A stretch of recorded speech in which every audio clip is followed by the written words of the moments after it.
Hey, I'm Rob Adler, and welcome to Understanding Upstate. It's the podcast dedicated to exploring what makes upstate New York such a unique place. Each week, my co-host Jim Search and I dive into a new upstate topic to better understand what's up upstate.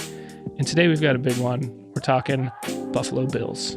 We sure are, man. And, you know, as a upstate New Yorker, I can tell you right now, there's a couple things I want to say. One, first of all, what's up, everybody?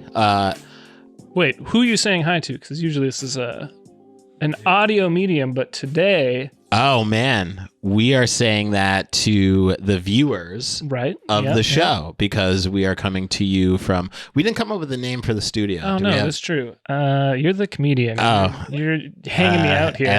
Adlerville?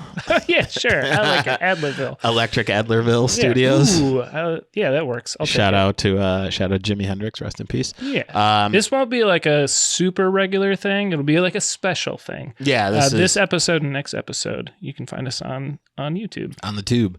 So yeah, I want to say, as somebody who grew up in upstate New York, the Bills that is a real lifestyle. Mm-hmm. And when it comes to life in the Bills Mafia, there's a lot of motherfuckers out there who rep that shit heavy. Another thing I want to say too is disclaimer. I am not a sports fan, right? Mm-hmm. Like, I understand football. I know how it works. I can watch a football game, but this is purely from a reporting perspective. Sure. And at best, what you could get from me in football world is I am a Giants fan. Got it. Okay. So, like, I fuck with the Giants. I am just watching to see if they win. I cannot tell you stats. What I can tell you is anything pop culture related around football. I got you. Do I know who Travis Kelce is dating? Yes. Oh, wow. Yeah. Real deep NFL knowledge there. Yeah. Do I know what he does on the field? No. But I can tell you. And also I know, like, yeah, again, just everything pop culture related. So there's also, like, in terms though of like upstate and like Bills, Giants, Jets. I can tell you geographically who fucks with who. Okay, yeah. This is important. Yeah. Like, what's the line, right? Because, like, when you go, like, and this is obviously with a grain of salt because clearly there are I have friends in Binghamton who are Bills fans, right? But also there's a lot of Giants fans as well. So, like, I feel like the Syracuse area is kind of where, like, the line is of, like, you'll have, like, Giants fans up to that line. Okay. Everything above that, like Rochester, Buffalo, the Western New York, that's Bills territory. Bills country. That's Bills country. Like, everything south of that, like, you have that cut up between, like, the Giants and Jets. Jets. All right. So, just to give the upstaters out there. Okay. We still don't have a name for our fans yet. No, we don't. Well, maybe let's work on that. Again, my lack of ability to come up with a name for my own studio. This is not the day to do that. So I'm going to sit on that for a second. We'll get back to y'all on that. But let me quick get into. I don't have much more football bona fides than you. Sure. I did play for a number of years, but played like middle school up until high school, up until a certain point. And you know what I quit football to do? I don't. To get more involved in youth and government. But hey, I became the youth governor of Minnesota. So you know what? I think it was the right choice. You know what? I feel like there are so many football players who do go into politics. That's true. You actually kind of went down the line. I was a pioneer. You went the line of what so many professional football players have done. Yeah, and I'll say this too. Anytime I don't really follow football anymore, which we'll get into. Yeah, we'll talk about that a little bit. But anytime I think about becoming a fan of any team, I've eyeballed the Bills a little bit. But as you mentioned, I don't think I can make the commitment. Like, it's a lifestyle. I don't think you can be a half Bills fan. Like you're going full in. There's no casual. Yeah, no such thing as a casual Bills fan. So that's the out of my respect for that lifestyle, Sure. I've not committed. I can totally understand that. And I'll say this quickly, we can jump into all things Bills, but it's like every football season, I'm like, you know what? I'm going to get in, right? I'm going to figure out, I'm going to learn everything there is to know about the Giants. And then my life gets in the way, and then it's like halfway through the season, I'm like, oh, fuck it, next year we'll just figure this shit out, I guess. All right, let's do it. Let's get into the Buffalo Bills.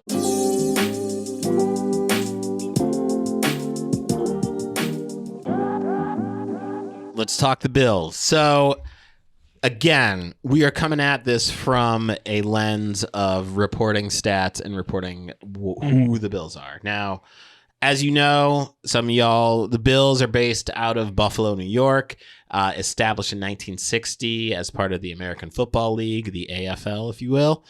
They joined in 1970 as part of the AFL-NFL merger, and they play in the AFC East. So this is where they are.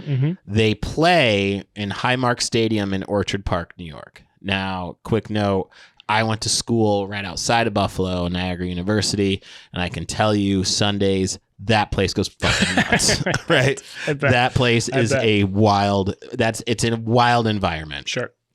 I mean, even like Niagara is like 25 minutes away from Buffalo. You feel it. You feel it. You feel it in the air.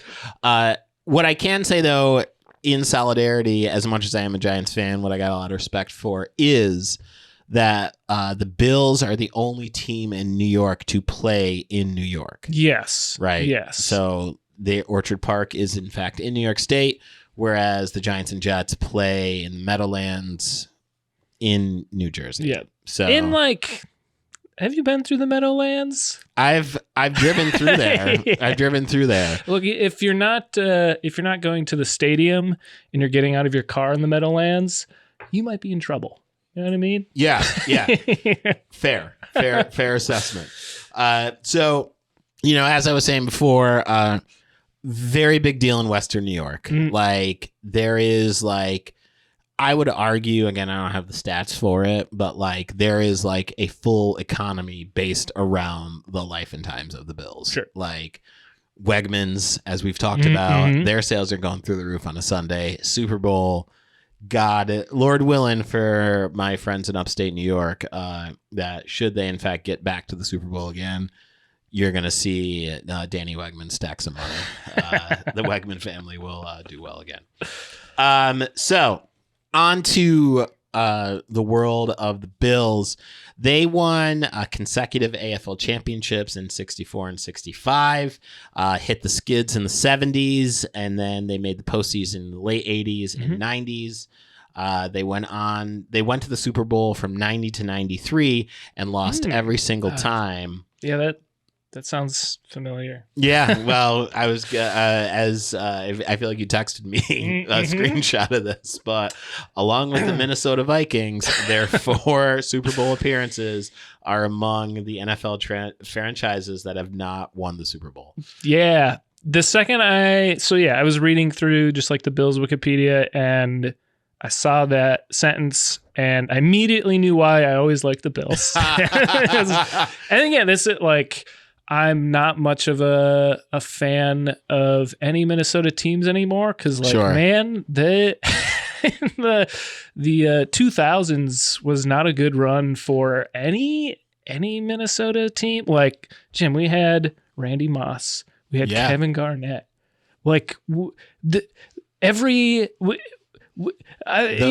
can't find the words. That's some star power. We have dropped the ball many a time, and at a certain point, I was like, "This is not fun anymore. I'm not doing it. I'm not doing it. I'm done. Yes. I'm done." Yes. Now, it's funny as we throw out the stat of them losing the Super Bowl. I remember very vividly the Bills Super Bowl loss to the Giants in 1991, 20-19. Right? That hurts. It's fucked. And that shit is heartbreaking. And again, I'm not even a football fan. Yeah. I know, and again, I vividly remember 91, 10 years old. We had, I remember I had a couple friends over to watch the Super Bowl because I was still like, what are we eating? We doing like buffalo dip? What are the? I think my mom got us some pizza. Okay, you know, right, just like works. pizza and wings, like, you know, whatever. It's like, Mom, we want to watch the Super Bowl. She's like, all right, fuck it. Get these kids some wings and pizza and all that, and we'll hop them up, and they'll be all fucked up. In my mind's eye, I remember that field goal kick. I remember watching. I was going to say, it sounds like was there a missed kick, or did the Giants? It went wide right. So like, I can, again, in my mind, see that happening. Yeah. I remember the Bills losing 2019 on the strength of a field goal kick, which, had I done better research, I'd been like, so what happened to that field goal kicker? Oh. That is a story in and of itself. Jim, I don't know if you know this, but we need content for other episodes, so we'll tune in later. Yeah, tap in next week when we do the story of the guy that fucked up the field goal kick. So we'll get them there. Now, the early 2000s to the mid 2010s, the Bills hit another drought for 17 years. However, in the late 2010s, they become contenders. I can say this, if they do ever win the Super Bowl, Buffalo will burn down. They will set that motherfucker on fire. Trust and believe, because I'm jumping ahead a little bit when we talk about the Bills Mafia. Yep. That is its own beast altogether. So there's that. Uniform wise, and I didn't know this, and this is why I enjoy this podcast for a myriad of reasons. One of which is that there's actually shit that I learned, like, word, I didn't know that. For the first 2 seasons, the Bills uniform were based on the Detroit Lions at the time. Okay. Had no clue. Talk about dropping the ball. We should have reached out to Paul Lucas, who we had on for our Speedy episode. He's like a sports team uniform specialist. He like, if there's any subtle change, he's on his website covers it. Like he's all over it. Like blue on a Bills jersey. Hey. Yeah. Anyway, so Ralph Wilson, who's had became a minority owner of the Lions before founding the Bills, and the Bills' predecessors in the AAFC had worn the blue and silver uniforms. Okay. So interestingly enough, now in 1962, the standing red bison was designated as the logo, and then it took the place on the white helmet. In 1962, the team's colors moved to red, white, and blue. Go USA. The team switched to blue jerseys with red and white shoulder stripes to similarly pattern the Buffalo Bison's AHL hockey team. Okay. In the same era. So here's some fun facts. Wait, is that like NHL? That's the American Hockey League. Not affiliated, not like NFC, AFC. This is a totally different hockey league. Ooh, now we're getting into it. Rob, hey, Jim, we got another episode. Listen, if y'all, I can't wait for this to drop for so many of the sports fans. Jim, there might be a riot in Buffalo just on this episode's shoulders alone. Listen, I mean, if Topps grocery store doesn't lose their mind over this shit.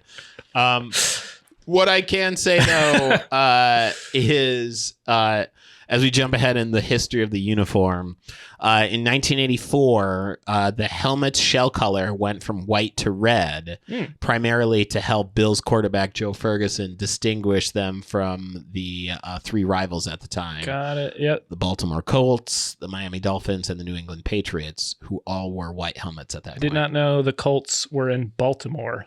I'm learning. We're both learning a lot. We are both going down a real educational journey. Jim, is this pre-Ravens? Yes, I can say that with confidence. Okay. That, this is before the Ravens. Ferguson said, everyone we played had white helmets at the time. Our new head coach, Kay Stevenson, just wanted to get more of a contrast on the field that may help spot a receiver down the field. So practical, interesting application. I just, I just saw a video about some of these like weird decisions outside of the actual game of football that have a huge impact, where I saw something saying that the Miami Dolphins stadium is positioned as such that the Dolphins are in the shade and the opposing team is not. I don't know if you've ever been to Miami, but it's hot. And it's like the Dolphins side will be 80 to 90 and the opposing side will be over 100 fucking degrees. And to cap it off, because they're the home team, they get to choose which color jersey they're wearing. So they wear their white jerseys when they're home and make the opposing team wear their darker colors, which, again, just begging everyone on that team to have a heat stroke. Like, fucking insane. And also, I mean, of note is like, you're also wearing pads. Yeah. You're wearing like 25-ish pounds worth of pads on. Yep. So you are a fucking sweat mess. Yeah. Right? The team I played for, Fridley Tigers, our jerseys were fucking black. Remember kids like literally had someone on my team in the start of practice in late summer in August fucking had a heat stroke. Like, what are they thinking? I don't know if they were. No. I feel like there wasn't a lot of foresight there. Now, as we jump back in again to this world of the Bills, we will talk the beef, right? We'll talk the rivalries. Buffalo got beef with a lot of people. Like in my research here, you know, there's an entire section of the teams that Buffalo does not fuck with. I was going to say, I read this and it's like, oh, Buffalo just is a team in the NFL.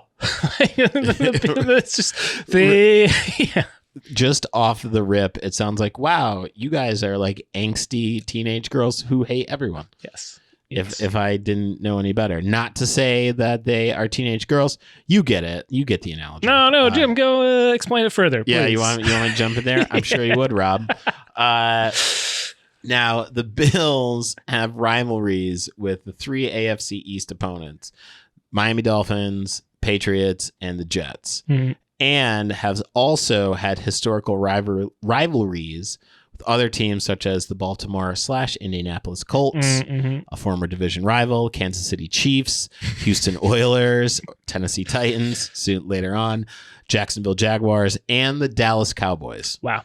Now, it's a long list. That's a very, like, I could have shortened it and said everyone. Sure. Right? Yeah. I feel like that would have really encapsulated it. I mean, if there isn't a team on this list, just wait. Yeah.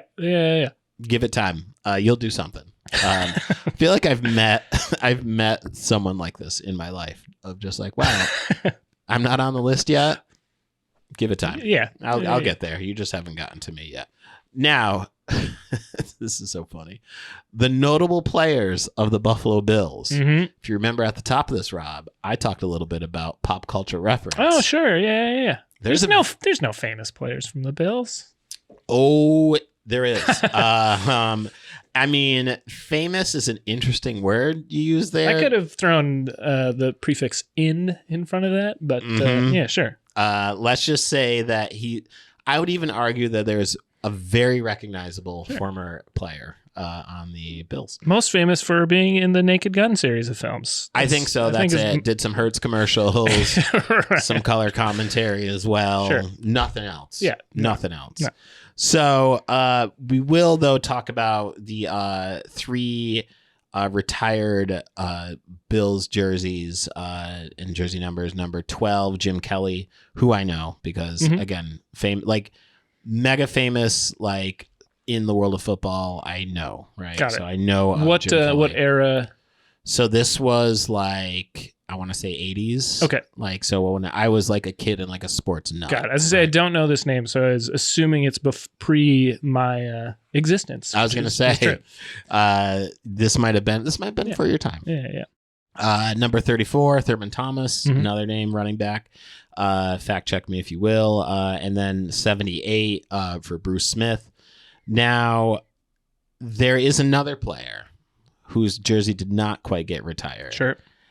And that would be number 32, O.J. Simpson. Right. He made it into the Football Hall of Fame amongst other places. Right. Did they like quiet retire his number? Because if you're on the Bills, do you want that number? Yeah. Do you want number? I feel like they retired that number. I feel like if there is, I feel like there is a number 32. He's treading real lightly outside of his life on the field. If you're on probation with the team, they're like, give him number 32. Yeah, exactly. Yo, that's fucking funny. Well, and what's interesting though is like when OJ got into the trouble he did in the 90s, there was a real pocket in Buffalo that was like, well, he didn't do it. Sure, he didn't do it. Like, because you got to remember, like, and I can tell you this enough, even not being a football fan, that like OJ was a standout when he played. He was an incredible football player. So like, when you head to a city and you play well for the team, not guilty, man. Yeah. And also the state of California decided that as well. Indeed. Indeed. So those are the notable players okay. on the Buffalo Bills.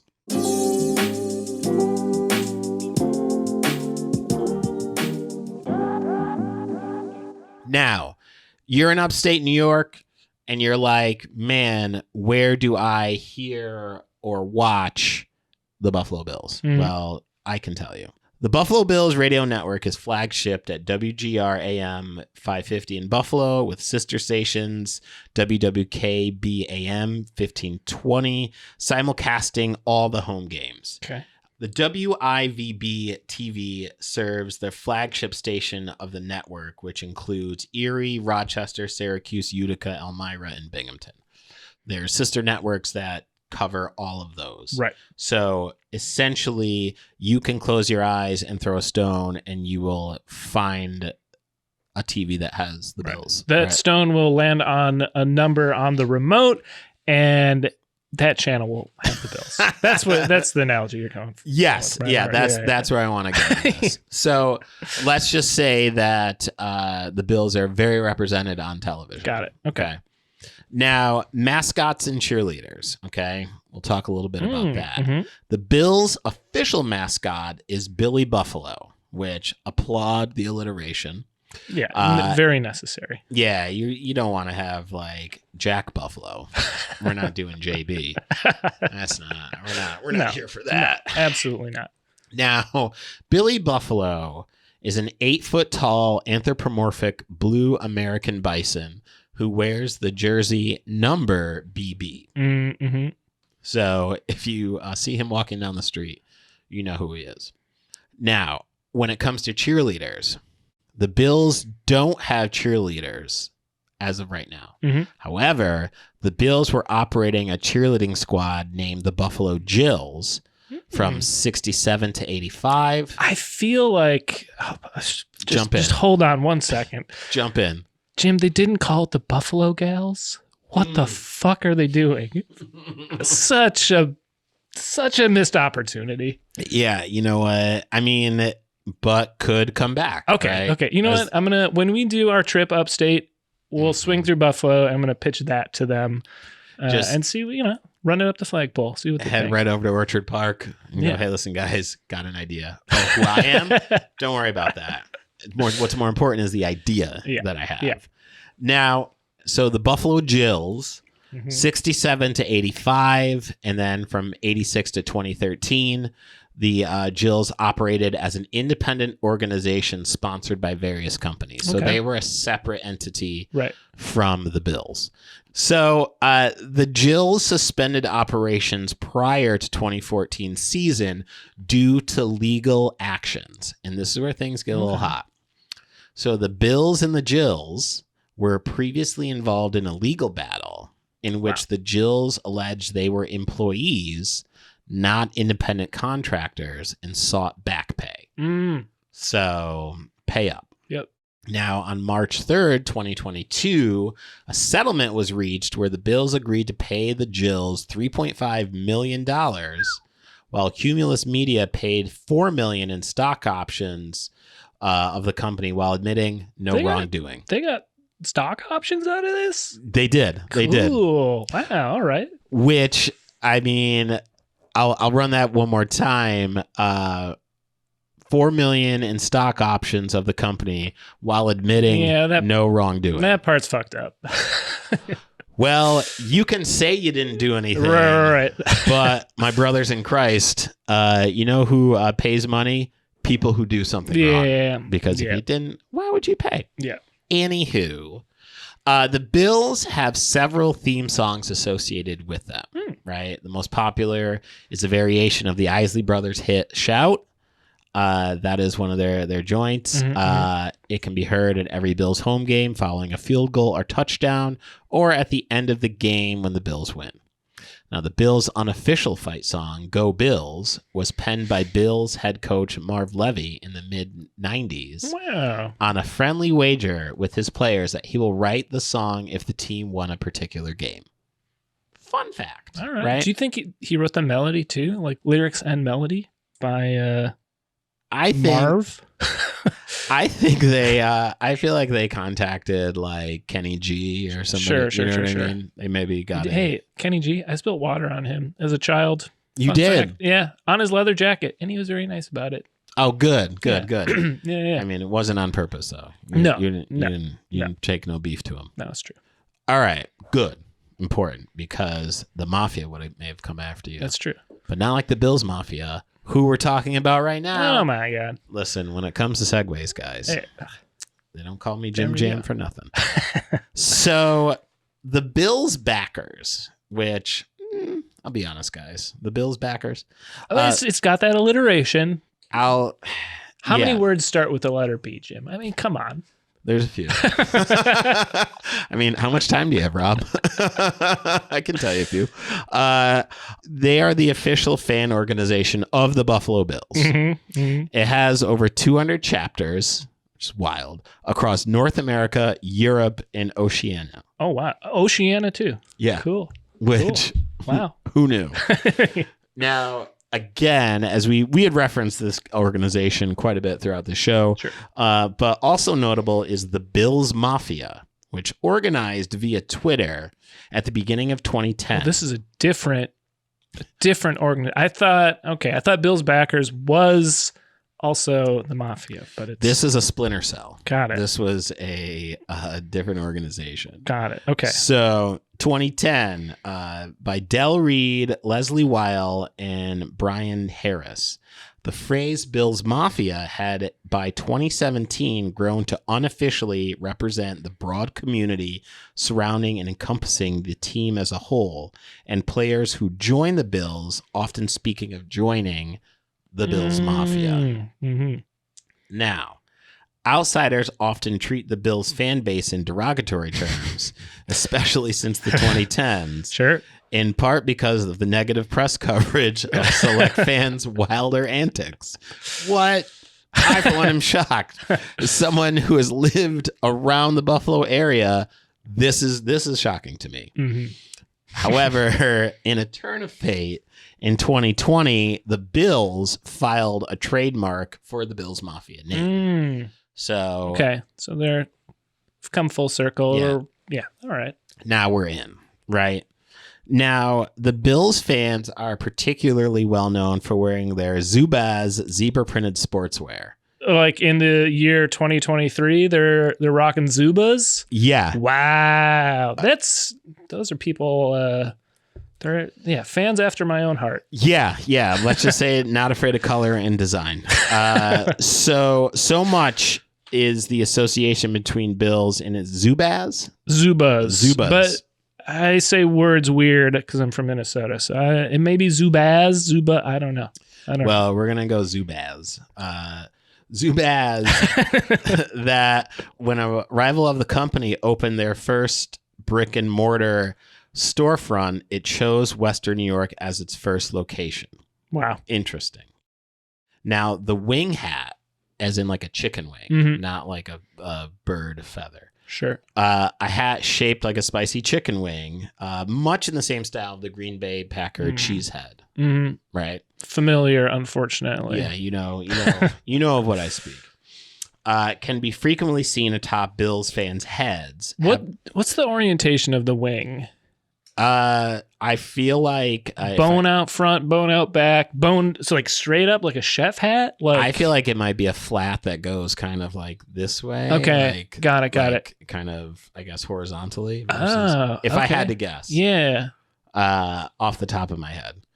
The top of your head. Listen, you know what? Pretty good.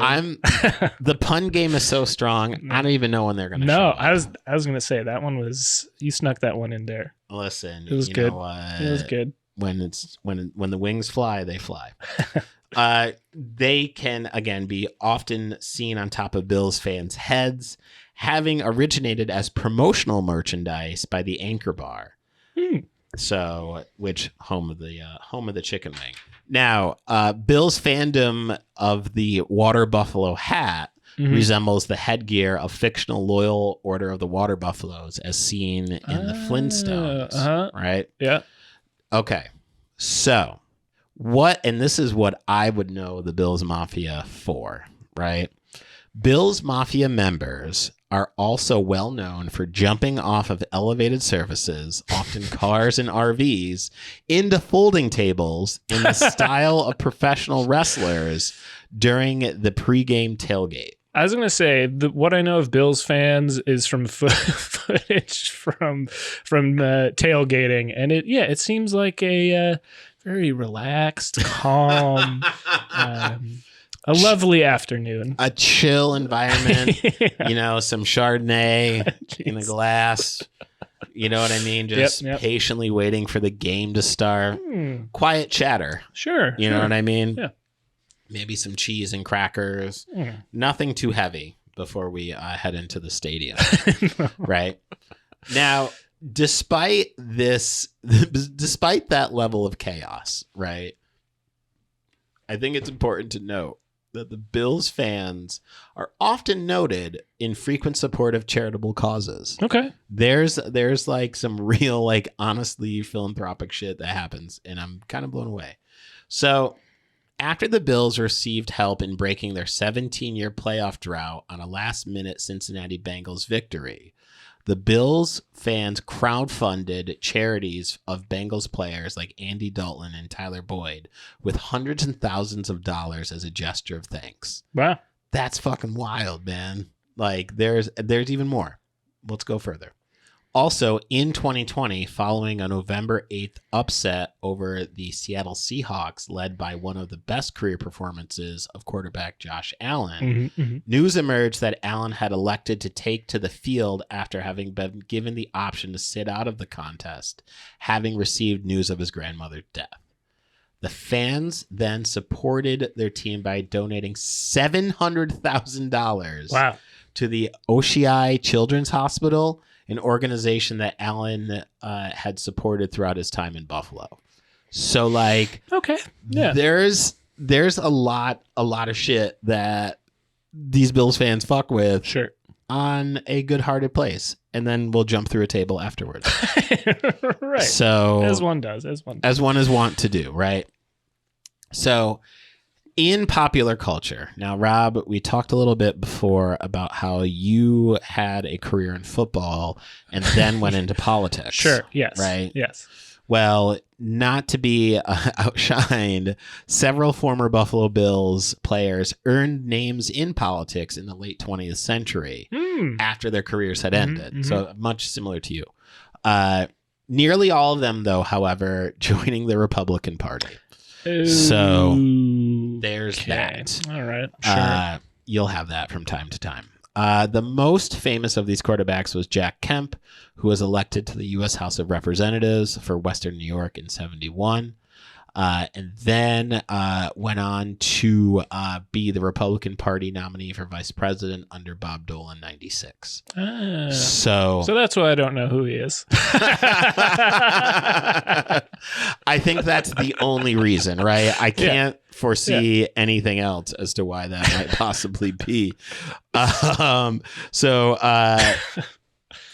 Ed Rutowski Served as the county executive of Erie County from 79 to 87. That sounds like a made-up job, but keep going. Yeah, Going.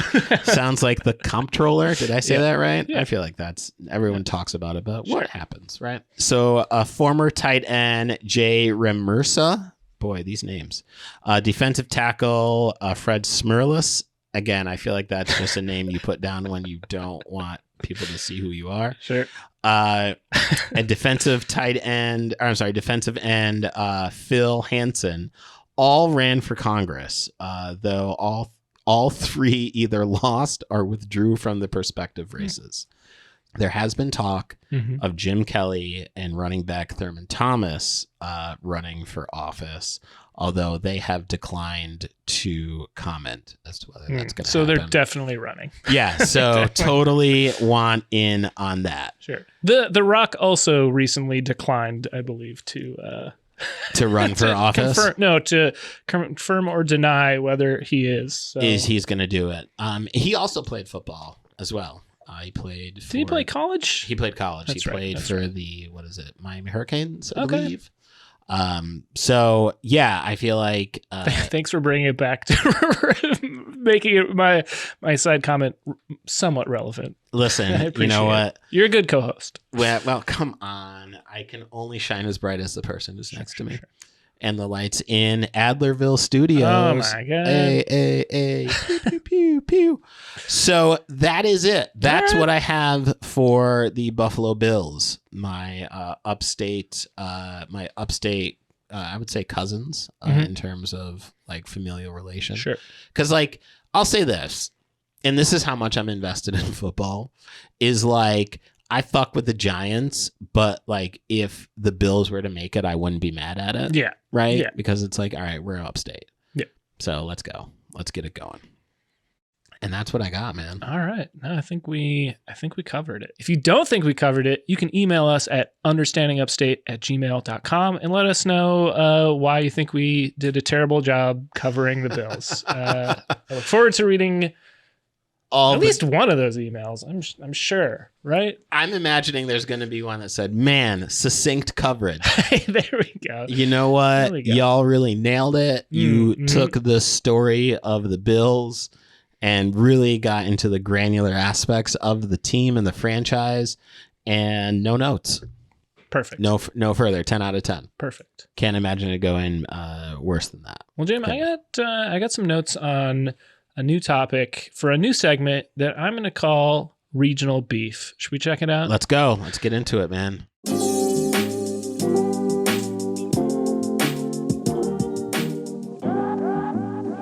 All right. So unfortunately, this is going to be a recurring segment that dives into other states that are trying to claim the term upstate. Incorrect. As a regional definition for their state. Not here for that. And this week, we're headed south to South Carolina. What? Yeah, Jim. Let's right, get into why South Carolina is wrong. There's only one reason as to why I think they've been wrong in history. I can't possibly think of. Sorry, let's get into yet another reason why South Carolina is wrong. The second reason why they might have been wrong, historically speaking. Yes. But go for it. And a very close second, too. This is very close on that list.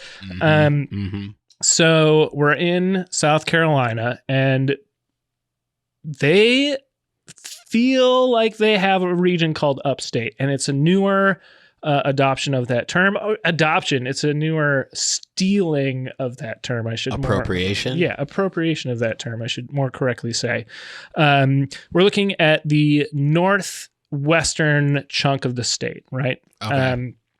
And basically there's this region that used to be called the Upcountry. That's its oldest name. It's also called the Backcountry, the Piedmont, and now they've rebranded it as, guess what? Upstate. And I think the Upstate, too. It's just the Upstate? Gross. I convulse when I say it. I don't like it. The Upstate. The Upstate.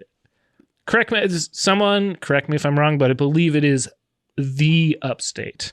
Which just like grammatically sounds just terrible. Like that sounds like an alien who's come down to Earth, right, and is trying to like be part of normal conversation, right, or like an undercover cop, or someone from South Carolina, or someone from South Carolina.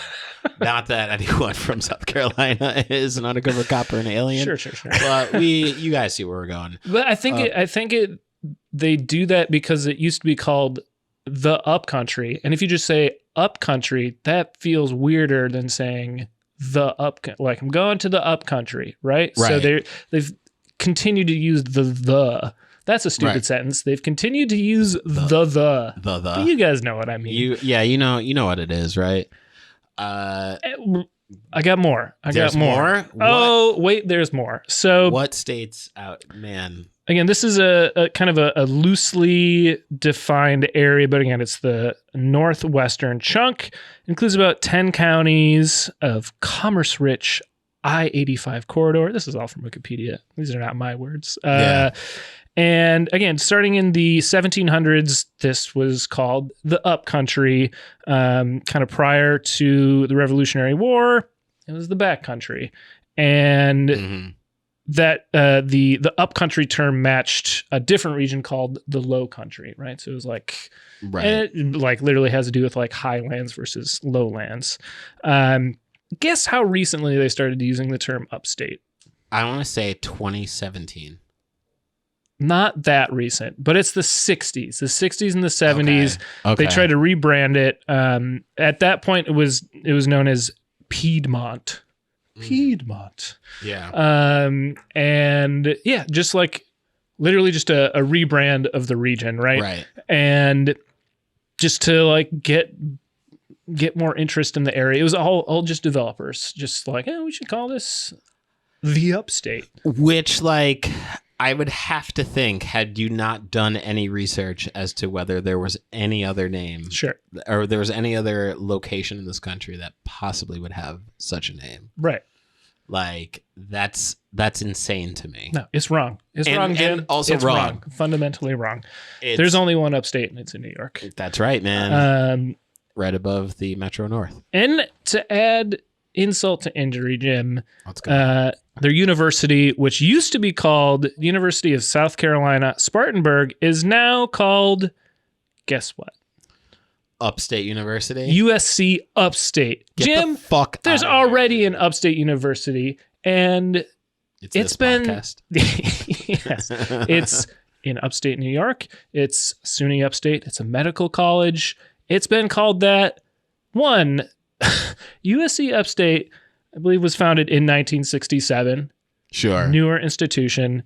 SUNY Upstate is 189 years old. Has it been called SUNY Upstate for that time period? No. But it's been SUNY Upstate since 1950. Jeez. There were a few years where it wasn't, but they reclaimed the Upstate name in, I believe it was 1999. 7 years before USC stole the name. Which, I mean, the indignity, is that the word you're looking for? I wanted. The indignity, just the tone deafness, right? Yeah. Like, and I can't imagine an honest conversation that someone is referring to upstate outside of New York State and not talking about New York State. No. Yeah. You fucking demons. I'm here to call y'all that because you know where the fuck upstate New York is. That is right above the Metro North. So let's there stop. You go. Let's stop playing. You're playing in our faces right now. There you go. There's like a anger moth to a flame of just like I want to know more regions of the country that have decided they exist. That's so crazy to me that. But to add some credence to our claiming of the term upstate, right. I just want I didn't want to I'd be angry either way, wrong or right. I'd still be angry. So I want to do some research into the earliest usage of the term upstate. Okay. 1901, New York Times, journalist who refers to upstate specifically as in upstate New York. Now, is that journalist talking about trafficking of young women into the city? Yes. That is irrelevant. Neither here nor. Neither here nor. Right? But the earliest published usage of the term refers to upstate as upstate New York. Yeah. And that is why South Carolina, for anyone just listening to the pod, I'm looking directly into the cameras and pointing. That is why South Carolina is wrong yet again. In so many different ways. Yeah, again. Yes. You know, there was another flashpoint in history where, in fact, it's the reason why there is a South Carolina, I believe. That sounds familiar. Yeah.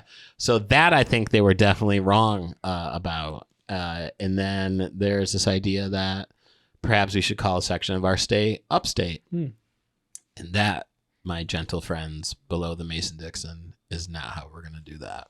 No, sir. Nope. Sir. Well, how are we going to do next week's episode, Jim? Well, you know, we do have quite a episode on deck for next week. We do. It's going to be another video episode. Yeah. So if you got all the way through this just on the audio version, what are you doing? I mean, thank you for listening. But links will be in our Instagram at Understanding Upstate. It's also going to be in the description for this very episode. So just pop on over there. And we'll have the video. But we'll say next week's episode will be even more visual than this week's. And we usually like to do a little hint. Who's going to do the hint this week? I'm turning that over to you, man. All right. This one came to me in a moment of brilliance. And today we talked a little bit about the old pigskin. And next week, we're going to be talking about an upstate holiday tradition that revolves around a pig of a different sort.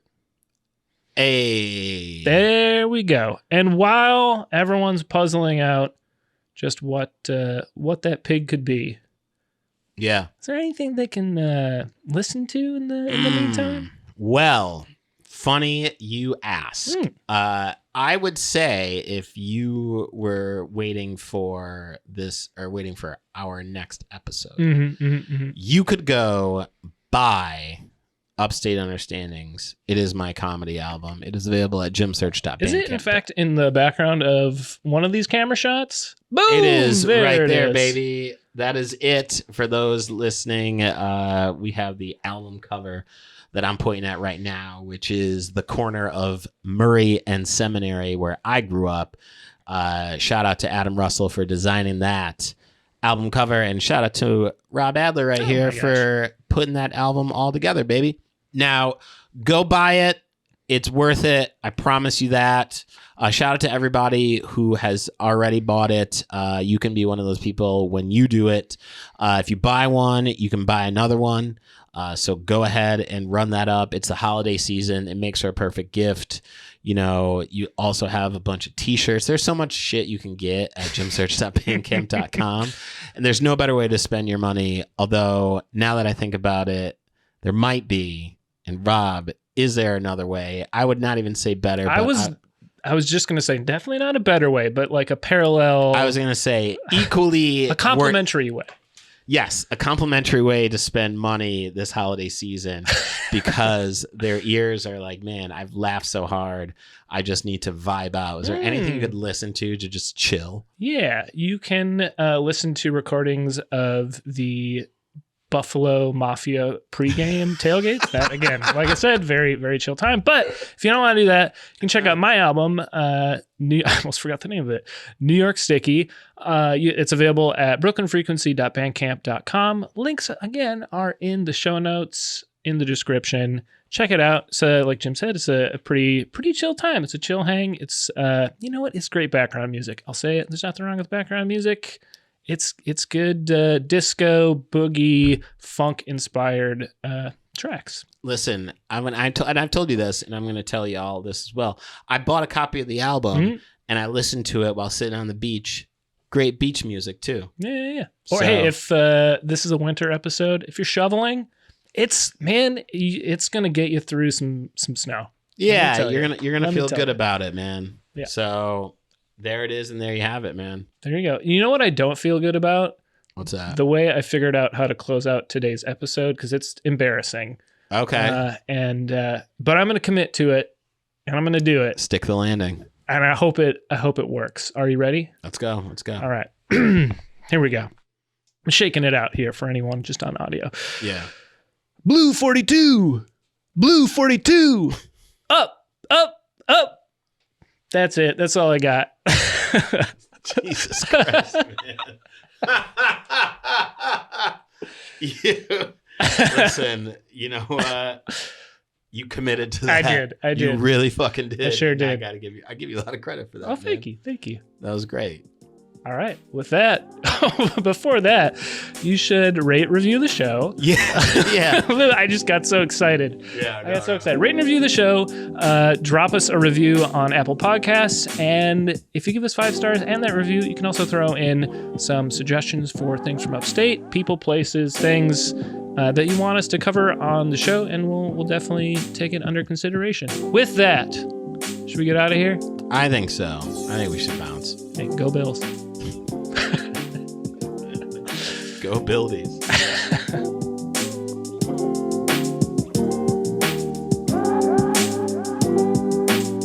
Understanding Upstate is a podcast hosted by Jim Search and Rob Adler, edited by Rob Adler, and music from Regal Monk.